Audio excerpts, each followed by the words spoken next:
Praise the Lord, shalom, hallelujah. Jesus loves us so much. ఈ రోజు పరిశుద్ధ గ్రంథం నుండి Lamentations 3rd chapter 23rd verses ని క్లెయిమ్ చేద్దాం. అనుదినము నూతనముగా ఆయనకు వాత్సల్యత పుట్టించుచున్నది. నీవు ఎంతైనా నమ్మదగిన వాడు. Great is his faithfulness, his mercies begin afresh each morning. So Yesayya యొక్క కృప, యేసయ్య యొక్క వాత్సల్యత మనపై చూపుతున్నారండి. His mercies are new every morning.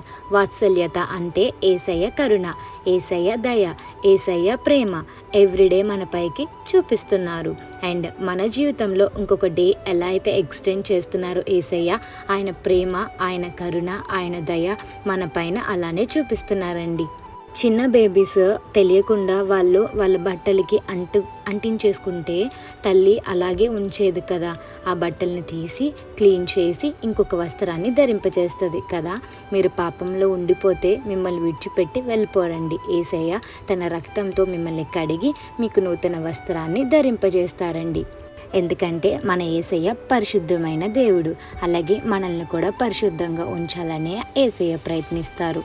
ఎప్పుడైతే యేసయ్య యొక్క వాత్సల్యత అంటే ఆయన కృప, దయ, కరుణ, ప్రేమ మన పైకి వస్తుందో, వచ్చినప్పుడు మనలో ఉన్న అపవిత్రాత్మ యేసయ్య తొలగించడం జరుగుతుంది. సో మార్నింగ్ మీరు లెగిసిన వెంటనే ఫెయిత్తో యేసయ్య దగ్గరికి వెళ్ళండి. యేసయ్య యొక్క కృప ప్రతి మార్నింగ్ మీరు పొందుకోండి. తప్పిపోయిన గొర్రెలమండి మనమందరం, కానీ యేసయ్య తన ప్రేమతో పిలిచి మనలను రక్షించడం జరిగింది. Have a blessed day in Christ Jesus. Jesus loves you so much. Amen.